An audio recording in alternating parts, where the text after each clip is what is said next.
तुमकां जर म्हजो डिसिजन रॉंग दिसता तुमी म्हाका घरा धाडा, हांव मान्य करता.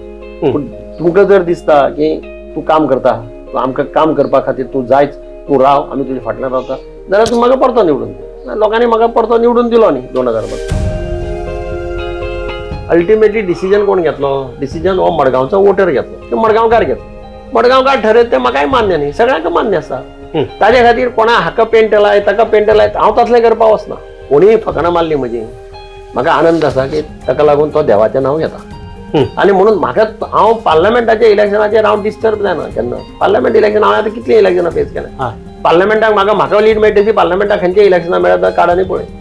आमी बेजिकली बारीक मनशाचो इंट्रस्ट प्रोटेक्ट करतात आनी कितले कडेन आमी ती घरां पंचनामो करतात, तांकां पयशे घेवन दितात आनी जाता जाल्यार कोणा कडल्यानूय तांकां आमी हेल्पूय करतात. खासदार असले बारीक बारीक घरां पडटा जर विजीट करपाक लागलो जाल्यार म्हज्या कोतान बरें एकदम. म्हणजे म्हज्या कोतान सगळे कडेन वचचें. मडगांवां खूब घरां पडल्या पळय, प्रत्येक कडेन खासदारान वचून विजीट करची. कलेक्टरेट बिल्डींग हांव मुख्यमंत्री जातना म्हाका संदी मेळ्ळी न्ही. कलेक्टरेट बिल्डींग, हॉस्पिटल बिल्डींग हे करून घेतलें न्ही. कोणा खातीर? दक्षिण गोंयच्या खातीर न्ही.